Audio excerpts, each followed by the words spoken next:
রামনবমীর শোভাযাত্রায় সামিল উত্তর দিনাজপুর জেলা পরিষদের সভাধিপতি পম্পা পাল ও করণদিঘির বিধায়ক গৌতম পাল। এদিনের এই শোভাযাত্রায় প্রায় 20 থেকে 25,000 রাম ভক্ত অংশগ্রহণ করেন। রামনবমীর মিছিল ঘিরে কড়া নিরাপত্তা ছিল পুলিশ প্রশাসনের।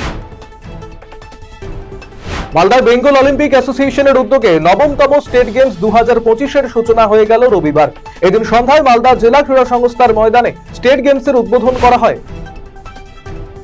পারিবারিক দ্বন্দ্বের জেরে নির্মমভাবে আক্রান্ত হলেন এক কলেজ ছাত্রী। তাকে রাস্তায় ফেলে বেধড়ক মারধর করার পাশাপাশি পোশাক ছিঁড়ে দেওয়ার অভিযোগ উঠল তারই আত্মীয়দের একাংশের বিরুদ্ধে। আক্রান্ত তরুণীর বয়স 18। রবিবার দুপুরে ঘটনাটি ঘটেছে রায়গঞ্জ শহরের বন্দর এলাকায়। এই ঘটনায় তুমুল চাঞ্চল্য ছড়িয়ে পড়ল এলাকায়। রামনবমী ঘিরে রাজ্য জুড়ে উন্মাদনা চোখে পড়েছে সাধারণ মানুষের। গেরুয়া ধ্বজা হাতে শোভাযাত্রায় অংশ নিয়েছে হাজার হাজার মানুষ।